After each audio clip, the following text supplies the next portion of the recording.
Welcome, ladies and gentlemen, to another edition of Brownsville Matters. Today we have with us Roberto Zamora, who has a great involvement with Brownsville for many, many years. He's been deeply involved with this community. He was born in Matamoros. He moved to Brownsville at age 12, and he attended Olivera Middle School, Porter High School, and he received a business degree from the University of Texas, Brownsville.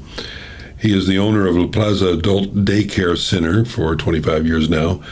He also owns the building near the International Bridge, and he's current owner of the Victoria Cinema for the past 7 years, where he also runs the adult daycare these days. So thank you, Robert, for coming in. Thank you for the invite. Did I get all that right, or is there anything wrong in there? I eventually sold the building that was across the street from the Jacob Brown Auditorium. Jacob Brown, okay. So, well, let's talk about that just a minute. So you're involved with downtown. So what's going on downtown that you like? Development and things and money invested, are things going in the right direction? I've been in business for 25 years, and I've seen a lot of things. And one of the main things in the downtown area, of course, it's parking. Oh, yeah. It's I've said that often. And it's a big issue. Problem. I got a solution, but nobody wants to listen to me. What is the solution? It's very simple. We have a lot of space underneath the expressway that could be paved and create parking garage, and then just use the Brownsville urban system, the bus, and have a route running back and forward, running forward. Because right now, if you think about it, the people that actually work in the downtown area are the only employees that get an extra tax for working. And that tax is in the form or the money that you have to put into the meters. And one curious thing is that if you look at the valley itself, Brownsville is the only city in the valley that still has meters. Still has those meters, huh? You go to San Benito, they don't have meters. If you go to Harlingen, they don't have meters. You go to Port Isabel, they don't have meters. You go to South Padre Island, they don't have meters. Yeah. Brownsville is the only city in the valley that still has the meters. I don't know if McAllen still has it, but they used to have free parking at McAllen Airport. Well, as far as I know, McAllen doesn't have it, Mission doesn't have it. And when I ask about it, I say, well, how come the city of Brownsville is the only one that has meters? I said, well, it's just like going to San Antonio. When you go to a Riverwalk, you have to pay. I said, yeah, but San Antonio has a Riverwalk. What do you have here in the downtown area that people want to see? Well, what if they built, like kind of 5-6-story parking downtown? Would that be workable? They did. Actually, that's the reason why I moved out of my first building. You see, when I started my business back in 1997, I found a building that was suitable for what I wanted. I worked in a particular building, and then I was offered the building for sale by Mr. Carlos Pasol. This is back in 1999, maybe 2000s. So I ended up purchasing the building from Mr. Pasol, and I ran that business for 17 years. I was very successful because of the location. The location was great. I didn't even have to look for clients. Clients would just walk in because we were right in front of the International Bridge. And I had the business for 17 years, and everything was flowing okay. I didn't have any parking space on the building, but I was able to rent or lease some spaces. In the back of the building, there was a public parking lot, so you could actually lease spaces for $45 from the city. Right. So I will lease 8-9 spaces or whatever I needed, and that's what we were using. And the entrance to the actual business itself was through the alley. And then the city decided that they wanted to build a 2-story parking garage on the back. They purchased the building that was in the back. I think there was a hardware store, like a True Value hardware store. Yes. They knock it down and everything, and they used that whole area to create the parking lot, the parking lot and the bus terminal. Okay. When they did this, the city did not take into consideration how it was going to affect the businesses. Back then, I had 18 full-time employees. And I said, if you take away this parking, how am I supposed to be able to provide the services? Nobody cared. But they couldn't park in the parking garage? Well, the parking garage was under construction. Oh. It took them 2 or 3 years to finish it. Oh, no. And then I told them, I need I need the alley because that's how we go into and out of the building, and they close up the alley. Even our parking trash cans were moved like 4 blocks away from so in order for my employees to throw away the trash, they had to walk like 4 blocks away, throw the trash and come back. So your employees had no place to park. We don't have any place to Your customers had no place to park. My customers have no place to park. The only parking that we had available was like anybody else. Was meters. Meters. And one funny story about the meters. They have these people working there, and they've been there for years and years. So they know who works downtown. Sure. Because they're familiar with the people. They see you every day. Right. They know what car you drive. Right. But if you're 1 minute late, they'll ticket you. They'll ticket you, and you have to pay the ticket. And I seen situations where meter was about to expire. It was funny. The attendant actually takes out a Bible from the back pocket of his pants. He sits on the bench. He waits for 5 minutes for the meter to expire, and then he gives you the ticket. What, do they get commission? I have no idea. And I don't understand. The city of Brownsville, like I said, is the only city in the valley that still has meters. Yeah. Well, and they do the same thing with the airport. You try to take somebody to the airport to send them off and whatever.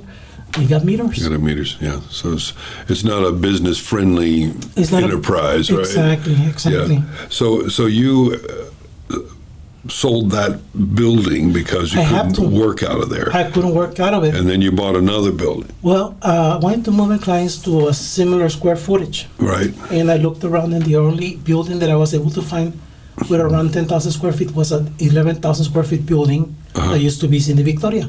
Okay. And that building had been for sale for the longest time. But people saw how much money will actually take to bring it up to par. It was scary, actually. Yeah, sure. It looked like a haunted house. Initially, when Did it have a balcony? Actually, the balcony that he had, it was for the projectors. Oh, that's all. Yeah, so they had the projectors up in the balcony, and they project the movie into the screen. Yeah. Which is another very interesting story. Yeah.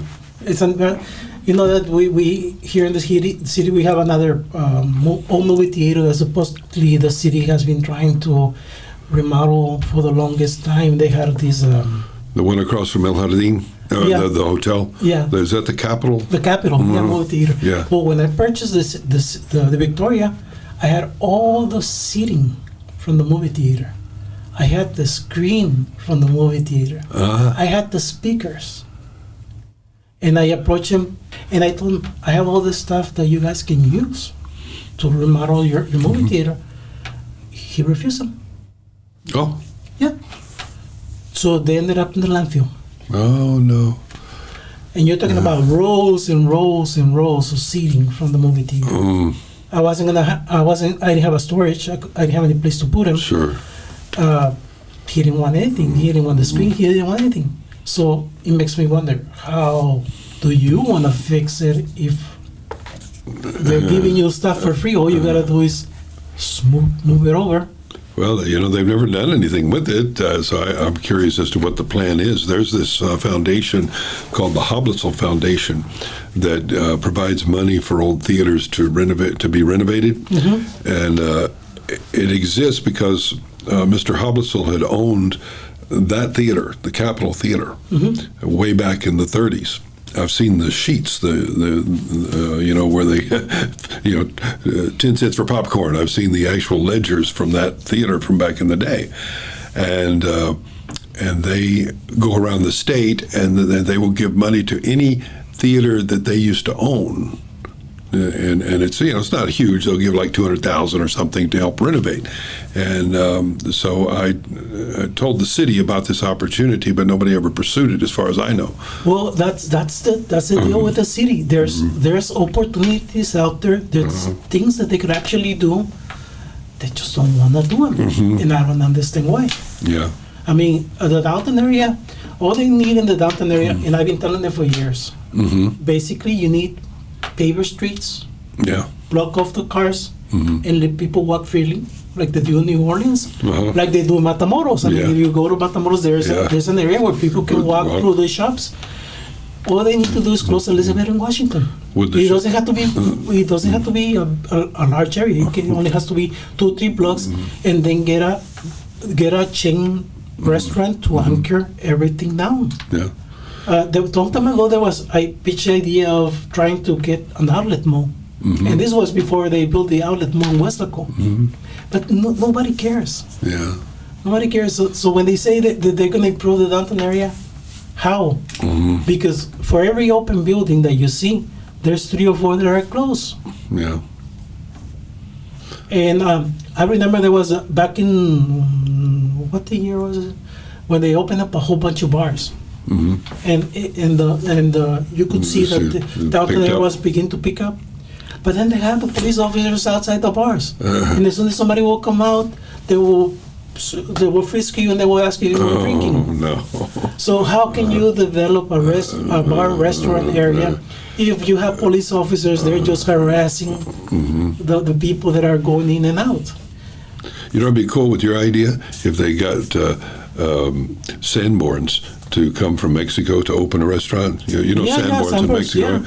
There's a great restaurant chain, and they're and they do that. They tend to anchor areas in Mexico that are kind of party zones and stuff. It'd be cool. I bet you 100% that if we had like an anchor restaurant, but this also has to be dealt in with the parking. Remember, the parking is an issue.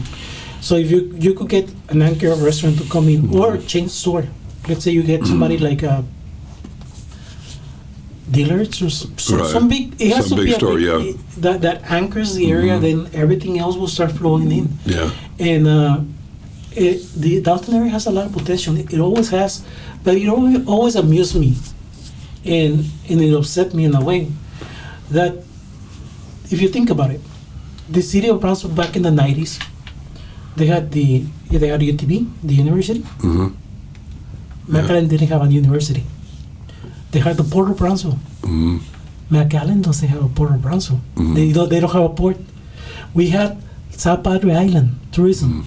McAllen is not close to the island. We have next to the border. McAllen is not next to the border. Hidalgo is next to the border.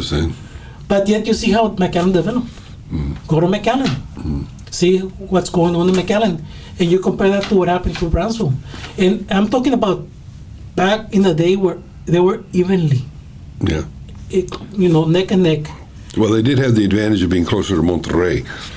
Well, and that brought in a lot of money to them. But remember, we had the island. No, I agree. We had the port. We had the university. We had. Your point is well made. We have all kinds of advantages that seem to have been underplayed. Exactly, and I don't understand. I think a lot of it had to do with the kind of local infighting that went on back in the 80s and 90s, particularly with struggle for power and position and money and opportunity, and so it watered down some of this ability to focus on opportunity collectively. Don't get me wrong. I don't want to be all negative. Mr. Mendes, Trey Mendes, in my point of view, and this is very personal, I think he's done an excellent job. Let's talk about your theater, though. One of the things that we're really interested in downtown is all these wonderful historical buildings, and so you bought an historical building, and it's funny for me. Yeah, it's funny because I see the historical value, I see what it is, but the city doesn't think it's something that can be considered historical. Oh, your building's not historical. No, it's not. Why? Because let me tell you a story. When I first purchased the building, it was in shambles. Yeah. It was falling down. The only thing that we were able to use were the exterior walls that are really thick. So that building is going to be there for a long time. Even when I'm gone, that building is going to last because it's got beautiful triple brick. I mean, the thickness of the walls, the exterior walls, are about 24 inches. This is all brick. If you try to make a window, the amount of brick that you have to knock out to make this window, it's massive because it's the thickness of the walls. So anyway, you know that for every single remodeling that you do in the downtown area, you need to go and present to the group of elderlies that they have. They're approving and disapproving the changes that you're gonna make, because anything below the expressway is considered historical. Okay. Okay. So you go there, you say, these are the changes that we want to make. And they approve everything. They approved it. They saw it. They saw what I want to do. Another story. Yeah, they another approved day. everything. I wanted to paint a building on International. And they tell me, oh, you need to paint a historical color. I say, okay, give me the shades. Palette. Oh, no. I know historical when I see it. Oh. So you just bring it to him and show him and say that, that'll work. That's historical. That's all work. It's like the definition of pornography. Yes, I know it when I see it. I know when I see it. And anyway, that's how the city operated back in the day. So anyway, I bring all these drawings and shades and everything over here, and they approved everything. And back then, if you were to fix a historical building, they will give you a tax break for 5 years in all your taxes. Well, I got a tax break for 2 years, and on the third one they say, oh no, the changes you made, they were not historical. We cannot approve your tax breaks. And I didn't want the money to actually make money. I wanted the money to continue making the building nicer. I wanted to get that big old neon sign that he had in front, said Victoria with a crown. I thought it would be so cool because you go to Waco, they have Alico. Right. The Alico building. Right. You go to Dallas, they have the Pegasus. Yes. I thought, man, maybe Brownsville can have the Victoria sign. It would be so cool. Yeah. I couldn't do it. I couldn't do it. They cut away all the funds. They said because the changes that I have made were not historical after they approved them. And you told them that? Oh, yeah. And I told them that and more. What year was this? This is, you're talking about 5 years ago? Oh, just recently, really? Yeah.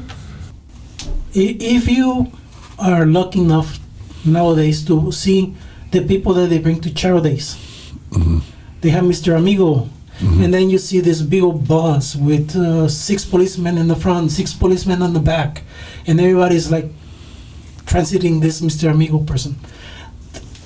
In Brownsville, we had the biggest star in the Mexican movies, Mexican singer Pedro Infante. And that guy came to Brownsville and he stayed at the movie theater on the second floor. There was an apartment. Oh. He stayed there. And he actually sang in that movie theater twice. Wow. And one funny story is, I didn't know this. He didn't know how to read or write. So he had a personal assistant that would write dedications. The only thing that he could write is Pedro Infante.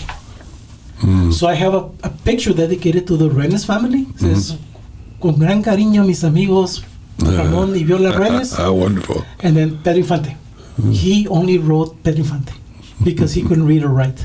But the guy was there.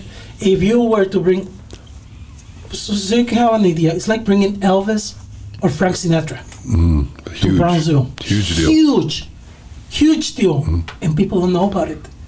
And also, there were people like Evita Muñoz Chachita, which was a huge star, movie star. There were so many people, Elma Rodan. And then they all came through that theater? Exactly, because what they used to do is they used to do the traveling caravans. Basically, they will show a picture and they will bring the actors that actually perform in that movie, and they used to sign autographs. Very cool. And back then, the actors and actresses were members of a particular. They will get paid by a certain company, whether they work or not. They had your rights. If they were to tell you, you go to Brownsville, Texas, and you sign autographs, you go there and you sign autographs. That's the way MGM used to be. They had their House of Stars. All these people came to Brownsville. They were at the Victoria Movie Theater. We got pictures. We have autographs. I had the because your theater had the biggest venue. It could accommodate more people. Partially. Well, because it was a movie theater and it was a theater, so it had a stage. Yeah. He had a stage so people can perform on the stage. And I have video of Pedro Infante actually performing in the stage. And when you renovated this property, did you find things, memorabilia that was still there? Mr. Renes, a whole bunch of memorabilia that he had given the Brownsville Museum to display. Right. Among those items, the hat that belonged to Pedro Infante, the hat that belonged to Cedes Mejia, and another actor whose name escapes me right now. He had 3 hats. He put the projectors, the popcorn machine. He had donated all those items to the Brownsville Historical Museum. And the Brownsville Historical Museum took him and put him in the warehouse and never displayed him. So when I remodeled the building, Mr. Reynolds got very upset that they never displayed the items that he had given him. He went and grabbed them and he brought them to the daycare, to the movie theater. And now I display You them. display them. When people go, they can see They the can see actual it. hats, they can see the signatures, they can see the pictures, Very they can cool. see everything. So if anybody wants to actually see the theater, they can come by and see it. give me a call. Let's schedule something private because we only work Monday to Friday. So if Okay. you want to come over on the weekends, let me know, and I can show you the hats and I can show you what we done with the movie theater. I'm very proud of what we did. I'm very proud of having remodeled that building. That building should be historical because of all the people that came and visit, because what it meant to the Hispanic population of the valley. This movie theater was ahead of its time. It was like the dollar movies nowadays. It would show second-rate movies, the reruns, and they would charge you very moderate Modest fees. fee, yes. And it was a good way to escape the heat in summer because it had air conditioning, which was back then. Yeah, a rare. lot of places didn't have air conditioning, so you could watch And a movie. it had refrigeration, right? A lot of those old theaters, they had refrigeration, which was different. It was even cooler. Yeah, basically it was like they run the water Through tubes. Yeah, through what do they call that straw? The feet for the horses. The straw? Yeah, and so you run the water to the straw, it cools it down, and then you just blow with the with the fan. That's called evaporative cooling. That's a different thing. Yeah, that's what they had. Evaporative It was cooling. nice and cool. And it was it's a nice place. We did the best job that we could do to remodel it. If there was any things that we took away from the original movie theaters, it was because we were instructed to do so by the city. We follow their recommendations. We follow everything they told us to do. And now they tell us that we did it wrong.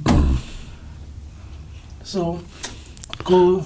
Well, but thank you for restoring the building to some degree. I mean, I know that you did your part, and it's really important that the city, it's important that those buildings down there be saved, and there's a lot of that going on, and so I'm grateful for all of you who do that. Yeah, I mean, they have compared the downtown area of the city to New Orleans with the historical buildings. Sure. And it could be something similar. Yeah. Well, It and could be it something is. It is similar. in little pockets here and there. You know, it's got the wrought iron railings and the balconies and things like that. And it's true that we were much influenced by New Orleans already from way back. Yeah, if you drive through the downtown area, you can spot the Coca-Cola sign on the building. You can spot a Chevrolet sign in another building. But you didn't even know they were part of Chevrolet or Coca-Cola. The buildings had the signage. Yeah. One of the things that I really love is some of these old buildings. They have the horse where you tie down the horse. Oh yeah, they had the horse The horse poles. the hitching post. That's the Yeah, that's what horse you call post. hitching posts. And carriages. They had carriage houses for the old horse and buggy. Some of the old places like the Young House and. What was the one? The Gorgas Science Foundation. They had those old places. They had carriage houses, which became garages when the horseless carriages came along. So there's a lot of fascinating stuff down there that most people don't know about in the general downtown area. It would also be great if the city could get with the Hobsbawm Foundation and get the money to renovate the Capitol Theater, since they're also renovating, El Jardín down there. There was a company that came in from Chicago. Back when I was a vice president at the university, they came in and did a feasibility study in which they wanted to renovate the El Jardín for college dorms. They wanted to create dormitories, and then they told us that it was going to cost $1,200 a month for a dorm room. And we said, well, "Where are you, in Chicago? I mean, my God, no, you're never going to get that here. No student's going to go in there for $1,200 a month." It was a beautiful design that they had, but and that's not the only time that we have people look at remodeling that particular building. We have people every other year. You get somebody new. Oh, these people are going to do it. No, these people are going to do it, and they just kick the can down the road. Well, isn't it being done right now? I have no idea. I mean, they got the construction. They got it roped off, so to speak, and it seems like there's something going on there. My understanding is going to be done for public housing. Kind of like that other high-rise we have downtown. Well, unfortunately, I have become skeptical throughout the years. So I hear it. If I don't see it, I will not believe it. Well, that's what I'm saying. I saw it. I saw the. Yeah, I went by the other day. I didn't see anything. No, but they do have the corridor around it. They got it cordoned off. Or at least they did, unless it changed. They take it out. They took it out. I was just at the old transit Greyhound building. That's now a flea market. Well, I'll look. I'm supposed to have lunch over there tomorrow, so I'll find out. I'll look again and see what. Maybe they just had it for a short time and did whatever they were doing and stopped. Well, this is just that once you find out how much money you need to invest in order to remove the asbestos. The asbestos, yes, that's huge. It has asbestos, for sure? Yes. It's a humongous amount just to take off the asbestos. So I would love to see the city improve. I would love to see the city grow. I would love to see the city be a nice place for people to actually live, and where our young people don't have to say... That's one of the biggest complaints. Oh, there's nothing to do in Brownsville. There's nothing to do in Brownsville. We got to move away. We got to move away. But let me tell you, all the people that I had met that have not moved away from the valley, they're all itching to get back. Yeah. Because we have the nicest people in the valley. You talk to people. The other day I went to Disney in Orlando. The lady, a very nice lunch lady, working at the Disney cafeteria. He was from Brownsville. He says, I'm dying to go back. There's nothing like Brownsville. So there must be something in the water. Must be. So hopefully we can fix it, and people can come back and make it as nice a place as it can be. We had one, and that's another thing with the city. That sometimes they get lucky and they hire somebody who goes above and beyond their job description. They cannot wait to get rid of that person. We have a guy, last name McAllen. I don't know if you remember him. No. He was always wearing a bow tie. Super nice guy. I mean, this guy, he will go above and beyond to help you out. Nicest guy you can find. Como dicen, salt of the earth type of person. I don't even know how somebody that nice was in the city, working for the city. And I think the downtown area doesn't grow because the city doesn't want to do it. It's just plain and simple. If they really wanted to do it, they will make the effort, they will make the investment, they will close the streets, like I said, close a couple streets. What's it going to hurt? And then get rid of the parking meters. Yeah, get rid of the parking meters and allow the city to actually use the downtown area. I don't understand why people that work in the downtown area, poor people, man, they make less than minimum wage. A lot of them, they get paid under the table $100. And then on top of that, if they had to park, it was 25 cents half an hour. Well, let me ask you this. So for an hour, that's 50 cents. So times 8. Yeah. If we follow your master plan idea, which is very interesting, and you close off all those streets, where are people going to park now? Well, like I said, there's options. You could do something underneath the expressway. All that land is available. Or you can bus them. The Brownsville urban system, my understanding is, it's not supposed to make a profit. It's supposed to be, somebody can correct me, but back in the day, they got a grant. where they could improve their facilities, improve their busing and the buses. Right. But they were supposed to be for low-income people, so they wouldn't have to pay a penny. But they always paid. Let's talk about your business. Oh, my The business. adult daycare business. I suppose, given the aging of America, that's kind of a growth business. Actually, no. No. I hate to be a contrarian. I don't want to be a contrarian. It's just that basically the people that we work under a contract from the state of Texas. Okay. Okay? And the only clientele that we can take are what they call Title 19.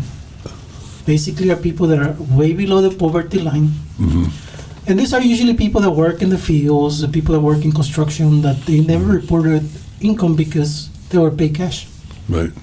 So if you work nowadays 5 years and they report your income, your monthly Social Security check will exceed the amount that will qualify you for Medicaid. I see. So nowadays you have people that do not qualify for Medicaid, and that's the only form of payment that you can receive. Therefore, as soon as people that are currently in the system start dying, there's no replacements. So, but the adult daycare, the who's the customer? The person you're caring for, or the person who brings them? No, the actual customer is the person that shows up to the facility. And He's the client. So, but why do they come there instead of just staying at home? Well, basically, they come there for a couple of reasons. First of all, allow me to tell you that the adult daycare program itself, it's great if it's done the right way. Basically, you have people that come there. We provide the transportation to and from the home, right? Okay. Once they come to your facility, they're gonna get 3 meals. They're gonna get a breakfast, a lunch, and a snack. In addition to that, they're gonna get transportation to and from the doctors. Or if they need to go to the pharmacy or they need to go pay their bills, we provide the transportation for them. So you take them to the doctor. Exactly. In addition to that, you got socialization.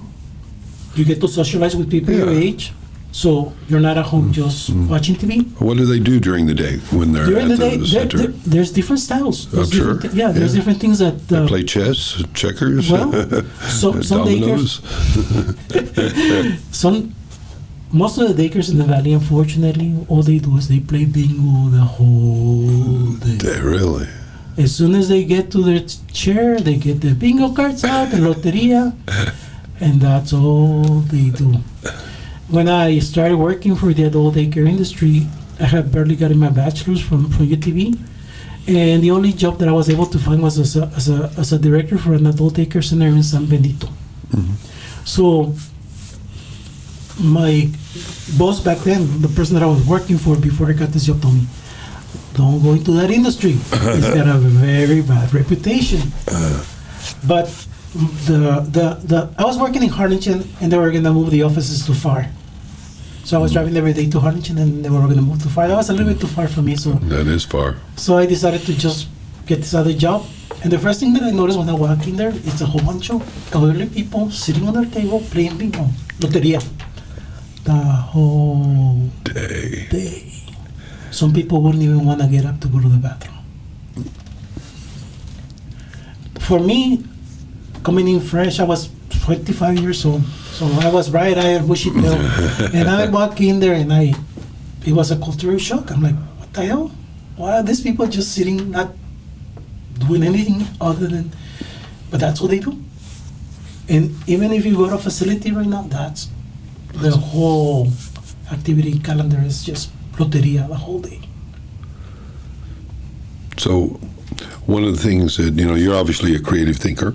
Exactly. So when you come into an industry where someone says to you, it's got a bad reputation, and so don't you come in and say, well, why is this way, and how can we reinvent it? Exactly. So I worked for them for a couple of years, and then I left because I had, I didn't agree with how they wanted us to be creative in a way to be able to, these people other things to do other than loteria. Back then, the owner of the place where I was working was like, "Oh, if you want to do arts and crafts, ask for donations." I'm like, "Why do I need to ask for donations? Isn't that your job? Isn't that what you're getting paid for?" So let's just say that it ended well. And so I left. I didn't want anything to do with the adult daycares anymore. But I made a friend while I was working there. He was a director for another daycare in Harlingen. And a couple of months afterwards, he called me, "Hey, I'm going to open a daycare with a friend of mine in Palmview. Can you help us out if you have any documentation or anything that you can give us to help to open it up?" So I tried to help them out just out of friendship. And then they said, "You know what? We want to open one in Brownsville." I'm like, "Okay." They say, "Can you help us find a place?"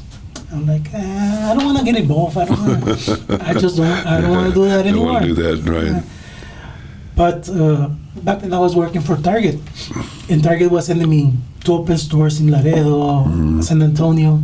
I was married already, I had my daughter, and I didn't see him at all. I was just, as soon as they would open the store, they would send me to another store to open it up. So I said, well, maybe a chance to be back in Brownsville, stay with the family, be close to the family. So I decided to help them out. And I did find them a place on 27 and Southmost. I thought Southmost was a place to be, because that's where a lot of the elderly population of the city lives. So it was pretty good. I did open the place for them. I hired all the employees. I got all the clients to capacity. And it was great for a little bit because they let me do whatever I wanted. But then they wanted to start getting involved, and then they started cutting off my funding for activities and so on and so forth. And I just told my wife, "You know what? This is not what I signed up for. This is not the way it's supposed to be." So she told me, "So what do you want to do about it?" I said, "Well, the only way that it will work if I was to open my own." He said, "Do it." And I said, "Like, do it how?" I come from Mexico. My parents don't have any money.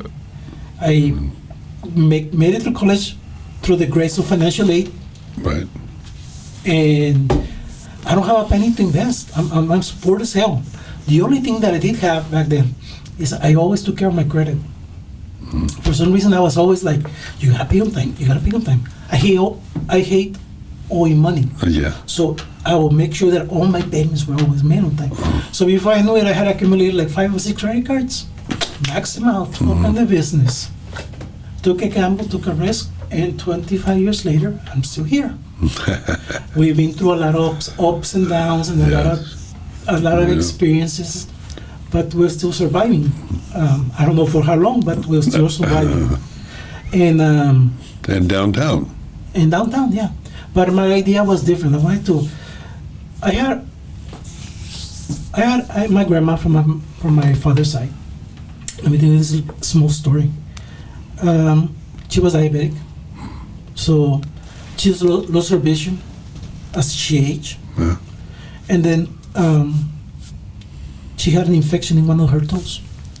So they amputated the toe, but the infection didn't stop, so they had to amputate the leg all the way to the knee. Oof. So she cannot see, she doesn't have a leg. And then she had an infection on the other foot. Oh, God. So they amputate her other leg. So now she's blind and she doesn't have legs. And on top of this, she gets a stroke. Oh, God. My God. Now she cannot move her right arm and she cannot talk. She can only move her left arm. And that's how she lived her last days, in a bed. So I always thought to myself, man, if my grandma would have had a chance to go to a place where, I remember my grandma when she was doing like the cleaning and stuff, she was always singing. She had a beautiful voice. And I would say, man, if she could have been part of a choir, if she could have done arts and crafts, if she could have done, she could have people in her life and socialization and fun. Yeah, plus a nurse that would take care of her medications, so she will always be taking her medications the right way. So the adult daycare industry can do that for a lot of people. And it's got the ability to be that kind of place where the elderly can actually thrive. where they can thrive. Yes, that's a wonderful thing. Yeah, yeah. It's not just a matter of them just going there and sitting down the whole day play bingo. There's a lot of things that they can do. There's a lot of things that they can learn. There's a lot of things that they can achieve. It's all a matter of how you want to run your business and what is it that you want to provide for your clientele. So I like that word, to help them thrive. I like that. When I was younger, going back, the first home that I had away from my parents was a mobile home. I purchased a mobile home, and I parked in a parking what do you call it? One of those mobile home parks that mostly cater to winter Texan types. Yeah. and I was 21, 22. I was very young back then, and I will see these people going out, getting together to play golf, going fishing, square dancing, all these things, and then I will turn around and I will look at the Hispanics, elderly Hispanics, sitting in front of the TV, just in a rocking chair, eating chips, watching TV the whole day, telenovelas. And I just couldn't get over the fact how different both cultures are. And how I say, how come the Hispanics, they don't do like the Anglos? The Anglos are always going out and they get together and they go to their restaurants, they get the discounts, they go bowling, they're at the beach, they don't do all these things. And you look at the Hispanics and they're just sitting waiting for the family to come over and visit them. And that, imagine waiting 7 days a week, 24 hours a day, and your family comes over to visit you on a Sunday. They come for an hour, and then they leave.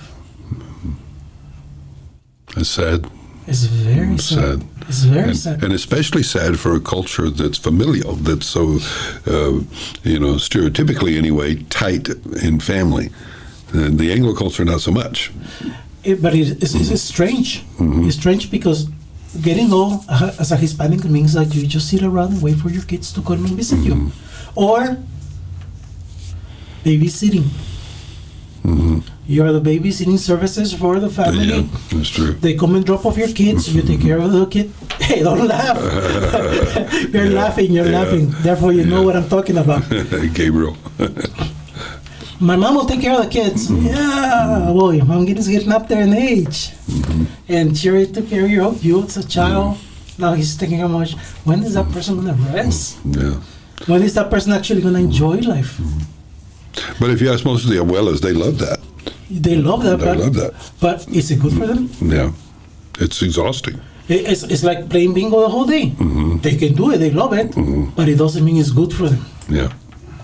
So in your adult daycare, you have these arts and crafts, and you have a variety of options for them to thrive. Yeah, basically nobody plays bingo until after lunch. They had to do something. You had to do arts and crafts. You had to do crosswords. You had to play pool. You had to play dominoes, whatever. But we don't do bingo in the morning. And now we've been criticized for that. We have a lot of people that, well, if you don't play bingo, we're not going to stay. So, too bad. This is what we do. And I guess that's why So they go to a place where they can play bingo all day. Yeah. You remember, 80% of all the adult daycare centers in the state of Texas are in the valley. Really? In the city of Brownsville, you have over 36 adult daycare facilities, and more opening up every day. Wow. But you just said that it's not a growth business, and then there's more opening up. Yeah, but what else are you supposed to invest on? People are just looking to make money.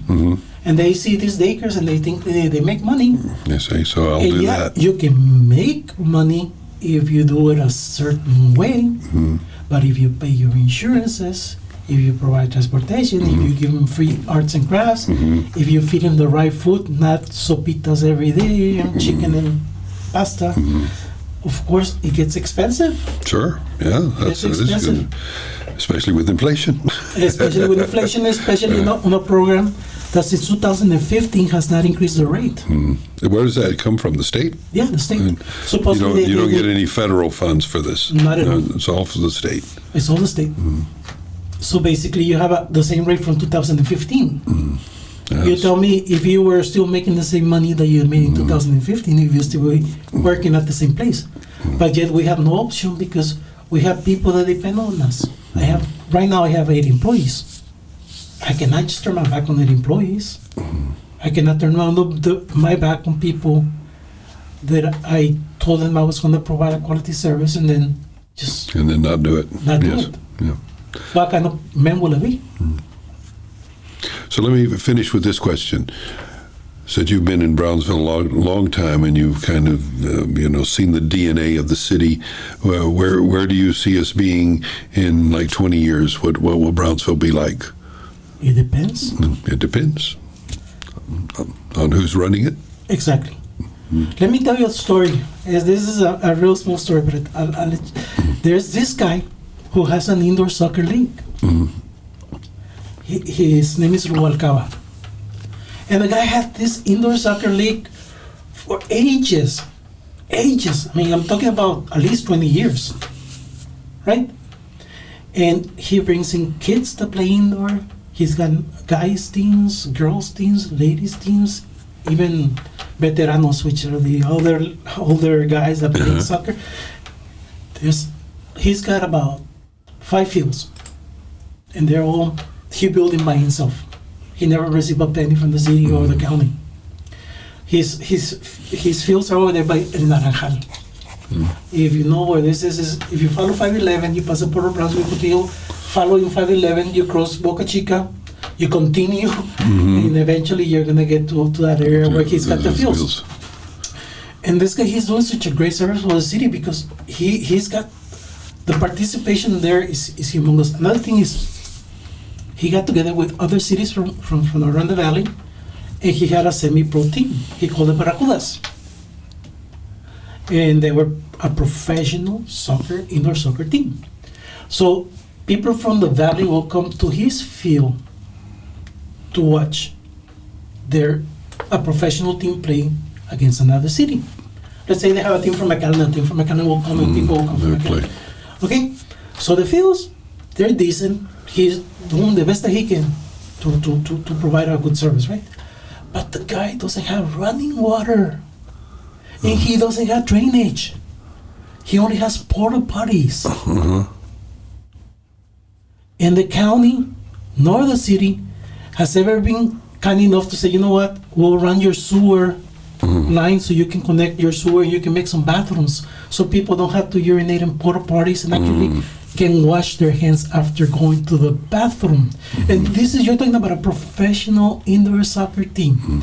And this guy, I'm not talking about the guy. I'm talking about the governments that do not support people like him that are trying to do the right thing for the citizens of the city, the citizens of Brownsville. Has he asked? I asked him a couple of times, but the fact that he still doesn't have toilets tells me that nobody has help. And it's a shame because in that league, he's got at least 3,000 people that they play every week, between children, adults, and females. And so the people who come there, I suppose there's concessions of some sort where there's a small concession. He doesn't sell a lot of things. He just sell a little bit of Gatorade and stuff. But the point here is. But if he had bathrooms, maybe he would. Well, if he had bathrooms, at least the city wouldn't look as bad when somebody from Mission, from McAllen comes and see a semi-professional soccer team. And that leads me to another thing: the parks here in the city. Oh my God. The beautiful parks in the city, they don't belong to the citizens. My son, before he left, before my son went away, he went to practice soccer. So we go to the sports park. And there's this humongous area for people who want to play soccer. So we have a ball, my wife, my son, and me, we walk in there. And we get approached by this young girl on one of those golf carts. He says, excuse me, what are you guys doing? Oh, we're just going to kick the ball around, have some fun. You can. What do you mean we can?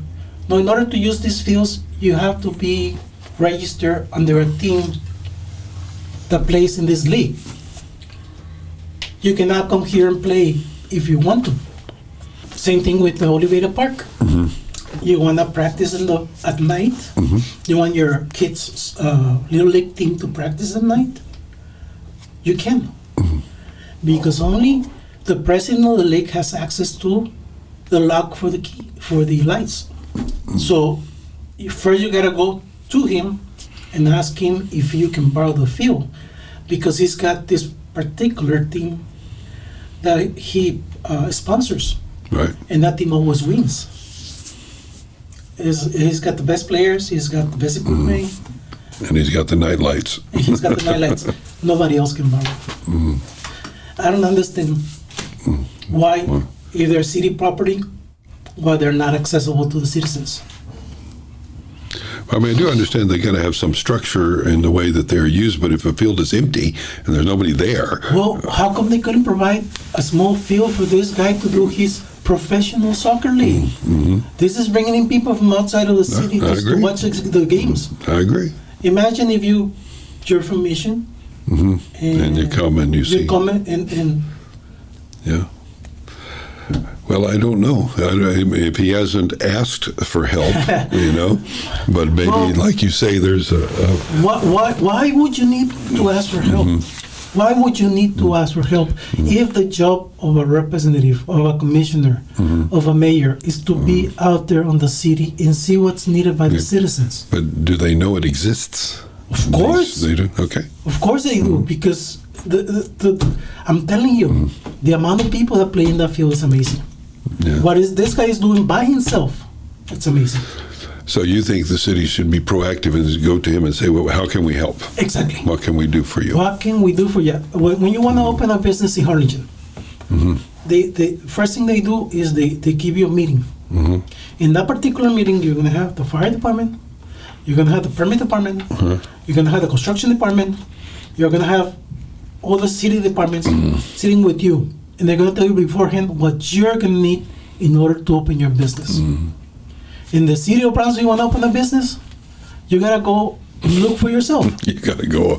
You're on your own. You're on your own. Scratch your back. See how you. Yeah. And then you end up messing something up, and they get after you. You should have known better. Why? Yeah. Why? Well, Robert, I thank you for coming in. I've enjoyed your passion and your vision. It's been very interesting. The Very city of interesting. Brownsville can be as great as you can imagine.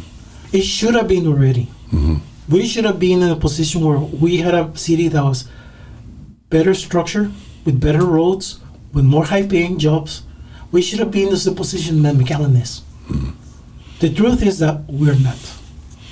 And we had so many things going for us. And So we play catch up. Maybe we can get there. well, yeah, but inertia can only take you so far. You have to, sometimes inertia will take you from point A to point B eventually. Sometimes you have to push that little puck or ball, whatever, and so it can go faster. It can go faster, and the city can actually be what it can be for the citizens. There's a lot of things that they can be done. It's just lack of interest. Well, maybe your commentary today has inspired someone to think differently. Well, hopefully, but by the same token, keep in mind that my point of view is very personal. Yeah. Has nothing to do with radio station. I don't endorse any political party or anything. I just call it like it is. Yes. Thanks for watching this BSPA video. Go ahead and hit like and subscribe if you like what you see. And if you really like what you see, go ahead and go to our website, brosoperformingarts.org, and smash the donate button. And then we'll really like you too.